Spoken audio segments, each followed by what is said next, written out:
একটা মেয়ের ভালো থাকা খারাপ থাকা সব কিছুই অনেকটা নির্ভর করে একজন পুরুষের আচরণের ওপর। একটা মেয়ে যখন কাউকে ভালোবাসে তখন সে তার বুকের ভেতর লুকোনো পৃথিবীটা খুলে দেয়। মনের সবটুকু বিশ্বাস, স্বপ্ন, হাসি, কান্না সবটা সঁপে দেয় সেই একজন পুরুষের হাতে। আর সেই পুরুষেরই হাতে থাকে তার প্রতিদিনের সুখ কিংবা কান্নার চাবিকাঠি।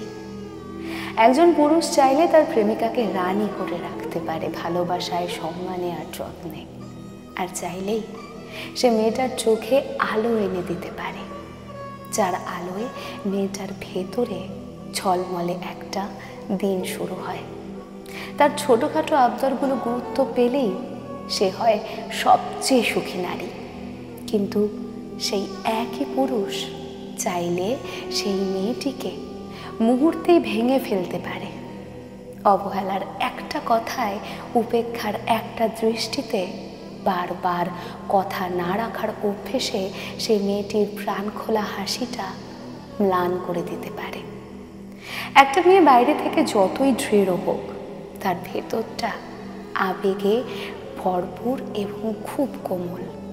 সে সব কিছু সহ্য করতে পারে, জীবনের চাপ, পরিবারের দুঃখ, সমাজের অন্যায়। কিন্তু যে ছেলেটিকে সে ভালোবাসে তার অবহেলা সে নিতে পারে না।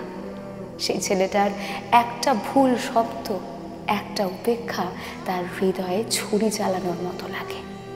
যদি ছেলেটি সময় দেয়, বুঝতে চায়, পাশে থাকে, তবে মেয়েটি হয়ে ওঠে সবচেয়ে হাসি খুশি প্রাণবন্ত একটা মানুষ। আবার সেই ছেলেটিই যদি অবহেলা করে, খোঁজ না নেয়, অন্য নারীর দিকে তাকায়, তবে সে মেয়েটি নিঃশেষ হয়ে যায় ভেতরে ভেতরে। তাই বলা হয়, একজন পুরুষ চাইলে তার ভালোবাসার নারীকে পৃথিবীর সবচেয়ে সুখী মেয়ে বানাতে পারে। আবার অবহেলা করে, বুঝতে না পেরে তার জীবনটাকে করে তুলতে পারে বিষের মতো তিক্ত। একটা মেয়ের হাসি বা কান্নার পেছনে অনেক সময় থাকে একটি মাত্র ছেলের হাত। সেই হাতটি যদি ভালোবাসায় ছুঁয়ে দেয়, তবে মেয়েটি বিকশিত হয় ফুলের মতো।